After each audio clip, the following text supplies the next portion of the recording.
Good morning and welcome to the Point. Tuesday will be Michigan Democrats' chance to go to the polls and check their preference for their nominee for the 2020 presidential election. As you know by now, the field has changed dramatically even since last week when Joe Biden got a big win in South Carolina, then Super Tuesday, and now the field is effectively down to two. The 2016 winner in the state, Senator Bernie Sanders, and former Vice President Joe Biden, who picked up two very important endorsements late last week. Let's hear from them, Governor Gretchen Whitmer and Lieutenant Governor Garlin Gilchrist. Governors both, thank you for doing this. Let me start with you.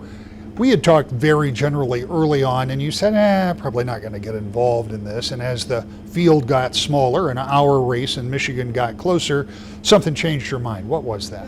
Well, I think, for the better part of the last year, there have been a stage with a lot of people on it and a lot of candidates who are frankly incredibly inspiring and brought something to the conversation. I wanted to see how things were going to play out, of course. And as we've gotten closer to the Michigan primary, I've gotten more and more questions. What are you going to do? What should I do? What do you think? So I've told people I'm voting for Joe, and here's why. Joe Biden is passionate about expanding healthcare, and he's been able to deliver. It's in Michigan that 680,000 people got health care coverage because of Medicaid expansion because of the work that Barack Obama and Joe Biden did on the Affordable Care Act. When we were on the ropes, when our economy was downright scary, it was President Obama and Joe Biden who had the backs of the auto industry. That was huge for Michigan. It was important for our national economy, but it was huge for Michigan. So I think about, candidates who are running on a blueprint like I ran in 2018, showing up, talking about the dinner table issues, building coalitions, and there's no question in my mind that Joe Biden is the candidate that I want to vote for. Mr. Lieutenant Governor, you too, just a day later, decided to endorse the former vice president. Give me your reasoning behind that, given the fact that your association with him may not be the same as the governor's because you weren't in state government at some of those times you talked about. That's right. So the issues that I've been working on ever since I came back home to Michigan in 2014 have been the same things that Joe Biden's been showing up for in the communities in Detroit, where I live, and all across the state. He showed up for access to transportation here in the city in particular. He's shown up for making sure people have access to the internet. He's shown up for expanding access to high quality healthcare for families in this community and all across the state. He's demonstrated that he cares, and he shows up before, during, and beyond election season. And that's important. That's how you build relationship. That's how you build trust. And I trust Joe Biden to be the kind of coalition builder who's listening to everyone, who understands what it means to actually sit down with a person and connect with them and to connect with the community.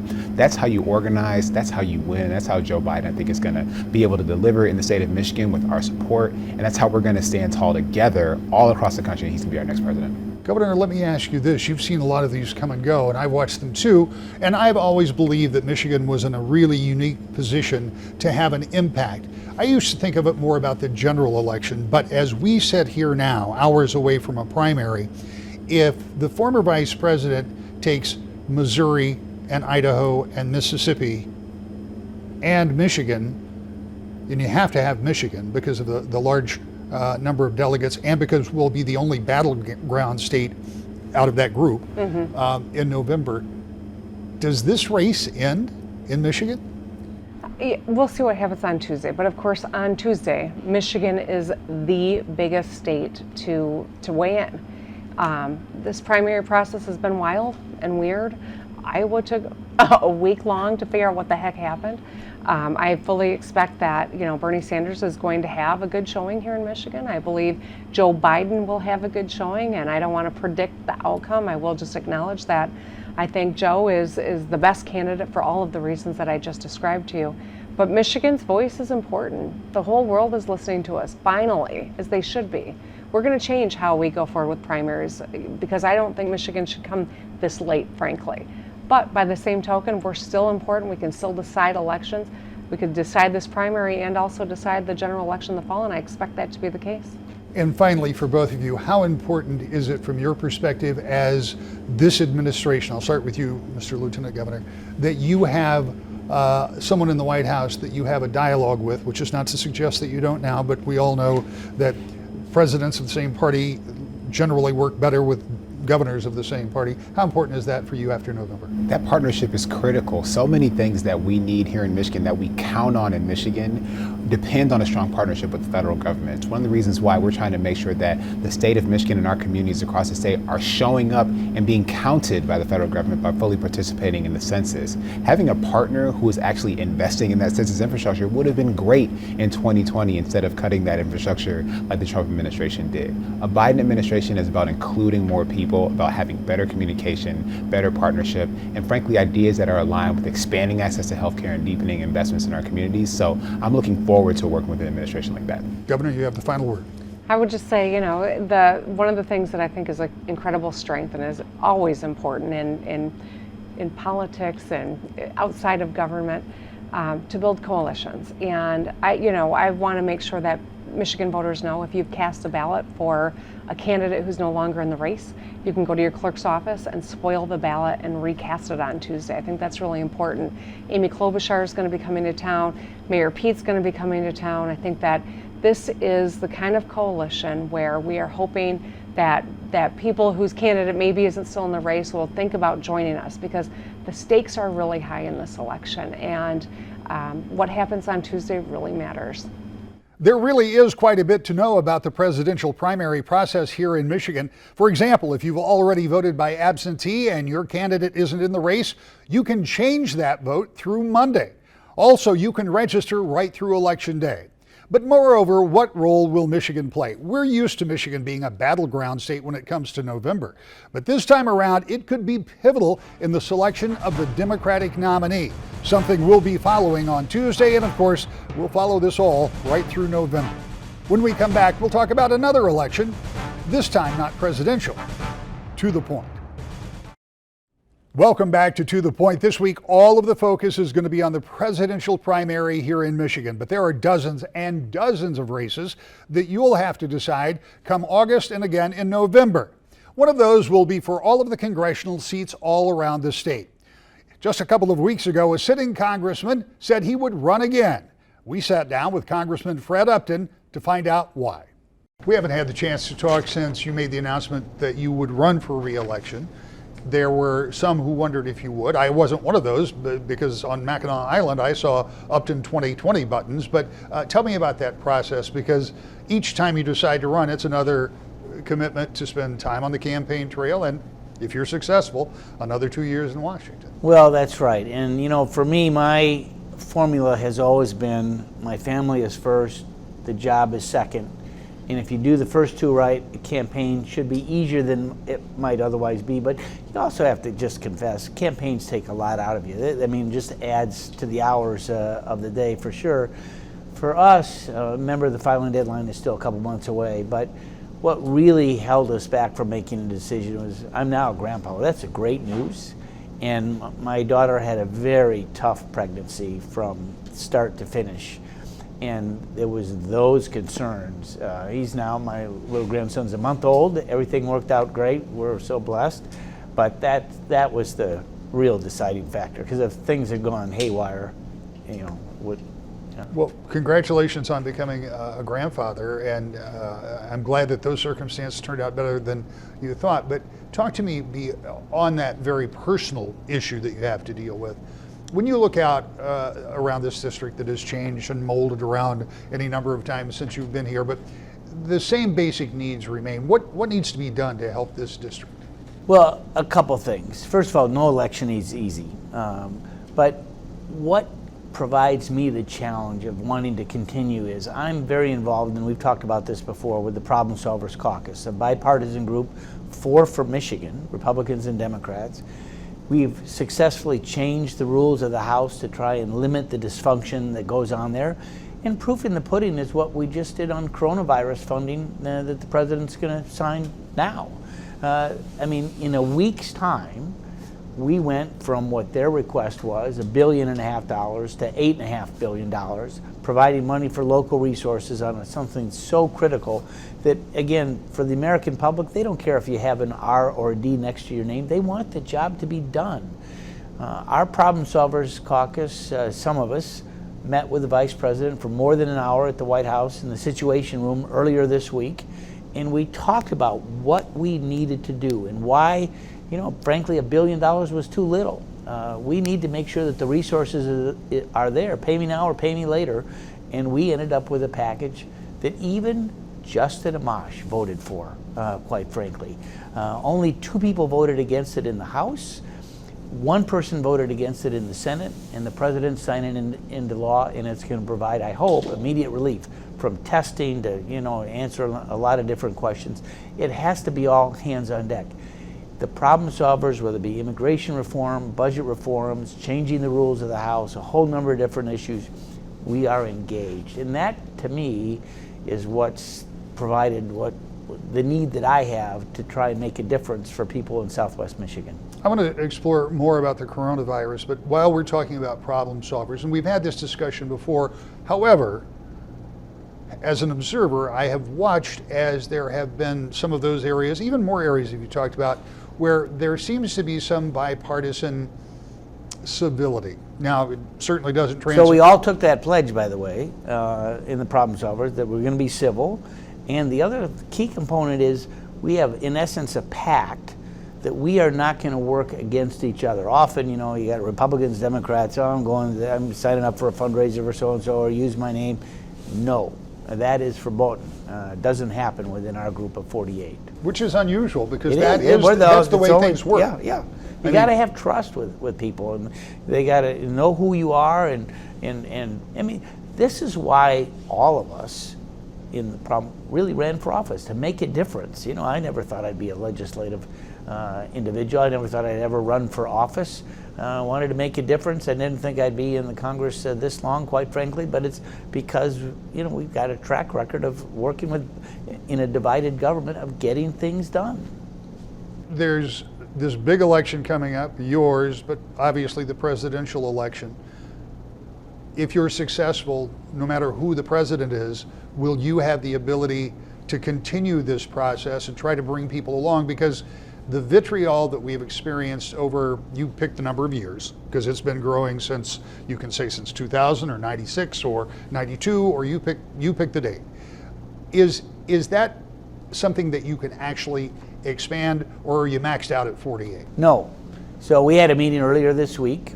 It was not only our caucus, bipartisan, but we also met with the Senate. We had 8 U.S. senators there of both parties, including Tim Kaine. Who ran as vice president 4 years ago. So there is a group of folks that say, this is the model that we ought to have. And if you want to get things done, I mean, regardless of what happens this next election, it is going to be divided government, or it'll be really close if not. One little group will put their elbows out. What our group does is let's put the ideas first. Let's work on these things together. And whether it's, I don't know about Bernie, but if it is Biden, he helped me on getting cures done. I mean, that was the last, we needed every day that we could. President Trump, he is working more, as we saw this week on coronavirus. If you want to get things done, you got to work with both sides, and that's what our group's all about. We think that we'll be expanded. I know a number of different candidates do come through the process. I talk to about anyone that wants to and give them the same advice. I think there's a lot of interest in what we've been doing and beginning to change the curve from what we've had. When you think of that bipartisanship that has been missing in a lot of the discussions that we've seen in Washington over the years, and then, as you pointed out a minute ago, you come to something that is completely nonpartisan, and that is this threat, some believe, of a pandemic with coronavirus. You met with the Vice President, you talked about that. Tell me what that looks like from your side. You already pointed out that you gave them 8 times as much money as they had originally asked for, from $1 billion to about $8.5 billion. And so now there's money that's in the hopper, but you just met with a bunch of folks before we sat down who are like, that's great, but how do you get it to us, not them? We got to get it local. So as an example, all this week, so I met with the Vice President a couple times this week for hours. Secretary Azar, HHS, the head of the CDC, Tony Fauci, who I've known decades, head of infectious diseases for the NIH, lots of different Republicans and Democrats, health committee. We had a hearing last week asking a lot of questions. But the bottom line is this: the money that we have was a supplemental appropriation bill. We don't do those very often.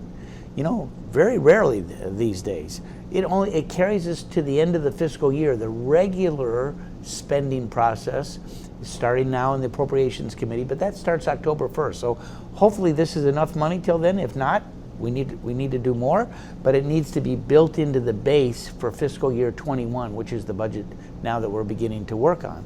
But we got to get the message that I clearly heard as I assembled a number of different health experts, from Spectrum to our county health officials to some of the state officials, Western Michigan University and their med school. We got to make sure that the testing kits are available. All week long, the administration said we'll have 1.5 million testing kits before the end of the week. Didn't happen. And we only learned Thursday night that it wasn't going to be there. There was a problem in the testing of these to make sure that they're accurate. What do you do when someone is coming back from Korea or Italy or someplace else? And maybe, as we know, I raised this at the hearing last week, there was an airline attendant who tested positive after she serviced a flight that went from Seoul to Los Angeles, a couple different routes, and then also went to Israel. When you're on a flight that long, chances are you're going to see everybody in that row, and you're handing different things off, meals and everything else. So what are the airlines doing in cooperating to track people down? What are we doing? Every group that I met with this week, I asked, did anyone here not have the flu vaccine? Hands were up. We want to make sure that even today, as people watching this, go get it tomorrow. A lot of the CBS and others, it's free. Don't take the risk of getting the regular flu that may end up hospitalizing you and taking up space that we might need for folks that may come down with coronavirus. So bottom line is we got to make sure that these testing kits are ready and available. They've opened up now the criteria that allows more people to be tested, but we got to get those things in the field and quick results coming back. What is the process for doing that? I mean, are these just going through particular So labs? remember, the initial test was you had to be on a direct flight from China. Well, obviously, things have changed. We have a number of companies now who are restricting their travel. A number of companies have substantial operations in Italy and Korea and other places. We've seen Ford and Fiat announce they're not really a lot of travel. Some other big companies as well. You got supply chains, products that are there. I met with Mary Barra, the CEO of GM, a couple weeks ago, and they were shut down anyway for the Lunar New Year, sort of like what we do here in Michigan for deer season, and they weren't opening up again. Well, you got supply chain issues as well. The FDA has now heard about at least one prescription drug that there is going to be a shortage because a lot of that basic stuff is made there. I met with some of the pharmaceutical company CEOs this week. They're looking at changing that over to really developing and doing the production here instead. Just so lots of questions. This money has got to help, particularly trying to assure our states and our local communities, if they get this, and it's going to spread, it is. The good news is for most Americans, it's a low risk, but there are things you have to do. Flu shot is one, washing your hands, don't touch your face, and if you're sick, don't go to work.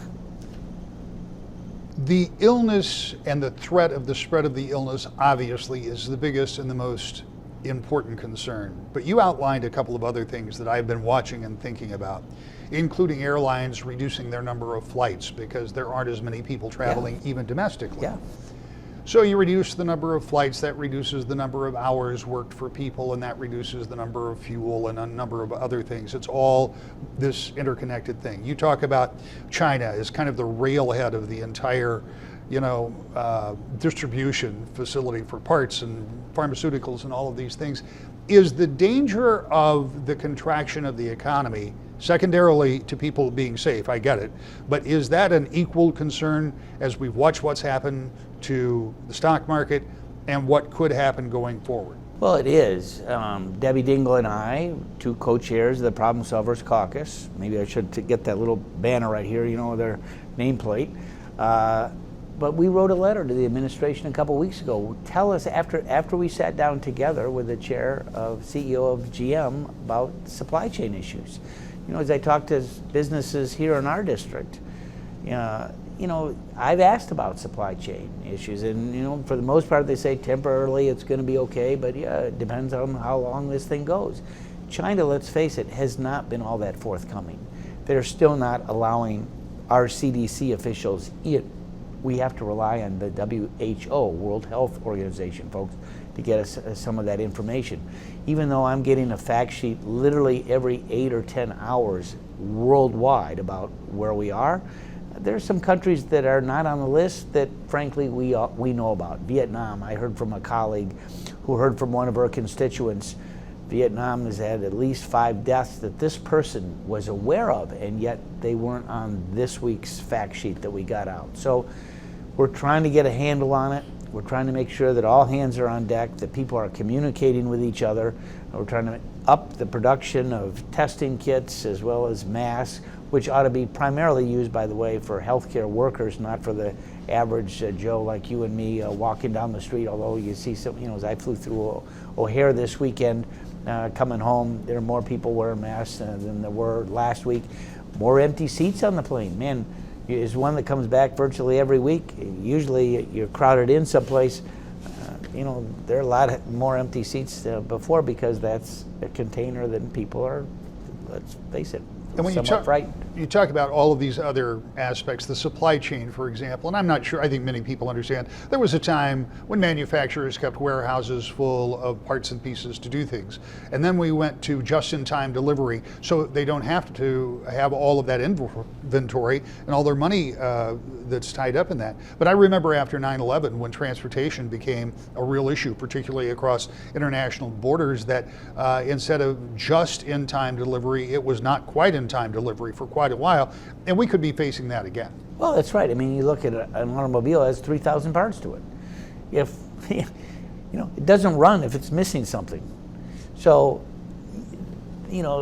all of our companies they're looking at where these things that are made, which is why another reason why it was important to pass USMCA. I wish we'd had done it a year ago, but this is upgrading NAFTA from before. But now there are more incentives for North American domestic content on automobiles, pretty big issue for us here in Michigan, which ought to encourage more facilities in Mexico, Canada, and the U.S. versus someplace else. But again, this just happened in the last month. You haven't seen the ripple effect in terms of where things are.